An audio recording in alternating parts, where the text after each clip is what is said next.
Hello, in this video I'll be teaching you about Coulomb's law. So earlier we studied about the properties of charges. If like charges are there, they repel each other. If unlike charges, then they attract each other. Now, how much force they are applying on each other, we didn't calculated that one in your earlier classes. So in this class 12, we'll study about how much force one charge is applying on the other. Okay, so that was given by a scientist called Coulomb, and hence its name is Coulomb's law. So suppose two charges are there, 2 point charges, one is q1, second point charge is q2. Distance between them is nothing but r. So he said that the force between these two charges is directly proportional to product of the magnitude of the charges. So force between these two charges is directly proportional to product of the magnitude of the charges. Means whether it is a negative charge or positive charge, it doesn't matter. It only matters is that the product of the magnitude of the charges. Secondly, he also told that force between two charges is inversely proportional to distance between them. Means if distance is less, force will be more. If distance is more, force will be less. So when you combine them, F proportional to Q1, Q2 by R square comes. As you know, if you remove proportionality sign, one constant will be there. That constant is nothing but K Q1 Q2 by R square. So this is the basic formula for Coulomb's law. Coulomb's law, that means force between two charges. But the value of K is K equal to 1 by 4 pi epsilon, where epsilon is equal to epsilon naught multiplied by epsilon r. So here epsilon naught or epsilon is called permittivity of free space. Epsilon naught is called permittivity of free space, and epsilon r is called relative permittivity. And epsilon is called absolute permittivity. Now, for air medium,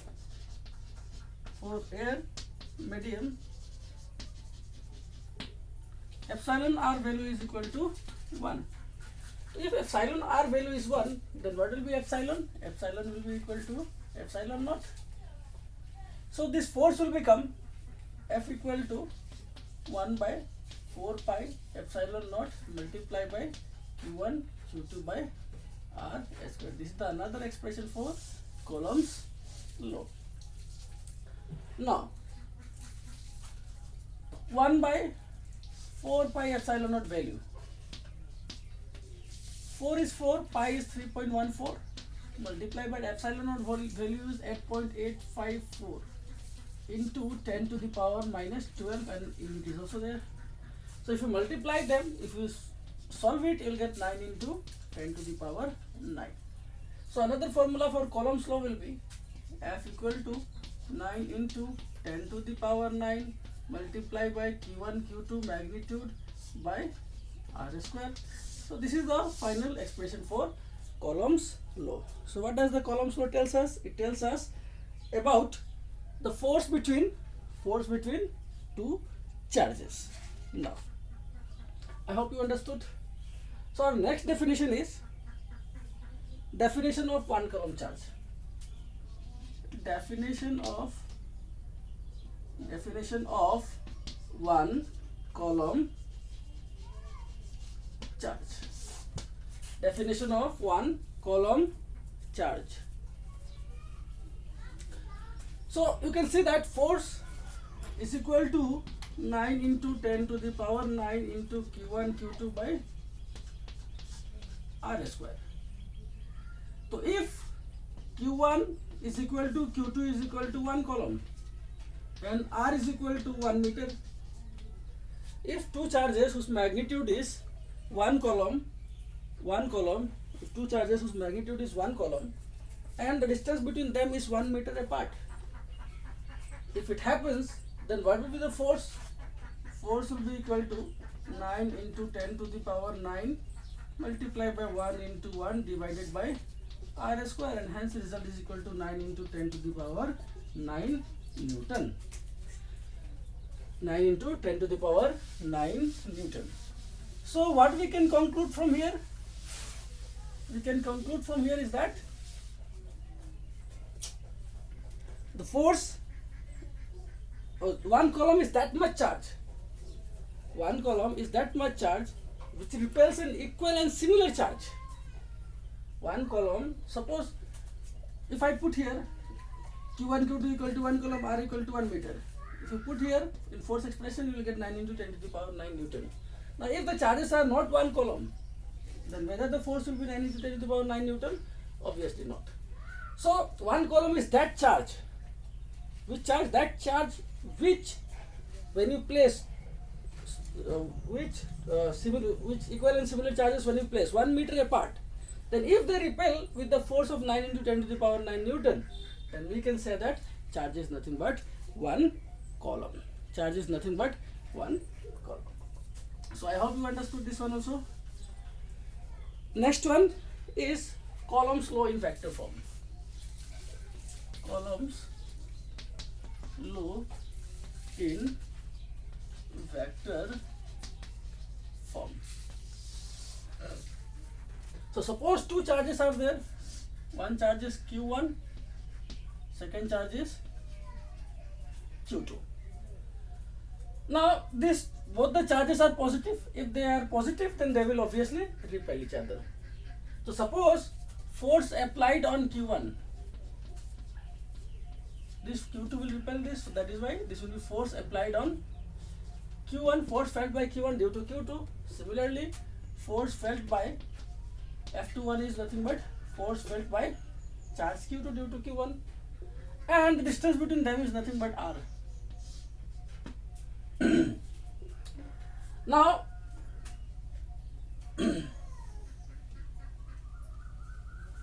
unit vector joining Q1 and Q2.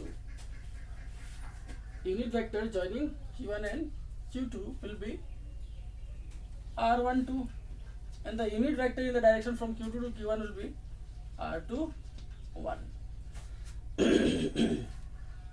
So force felt by Q1, force felt by Q1 due to Q2, what will be the expression?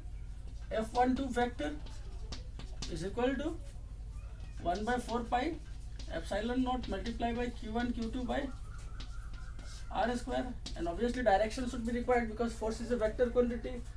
So if force is in this direction, what is the unit vector along this direction? The unit vector along this direction is R21 step. So 1 by 4 pi epsilon naught multiplied by Q1 Q2 divided by R square. For unit vector, already we know that A vector is equal to A vector magnitude and A cap. So A cap will be equal to A vector by A vector magnitude. So in place of this you can write R21 vector by R21 magnitude. So force F12 vector will be equal to 1 by 4 pi epsilon naught into Q1 Q2 divided by this, and these are same. So here R square is there and this R21 is nothing but R only, so it will become R cube multiplied by R21 vector. So similarly, force felt by Q2 due to Q1 will be equal to F21 vector 1 by 4 pi epsilon naught multiplied by Q1 Q2 divided by R cube, and there will be R12 vector. So this is equation number 1 and this one is equation number 2.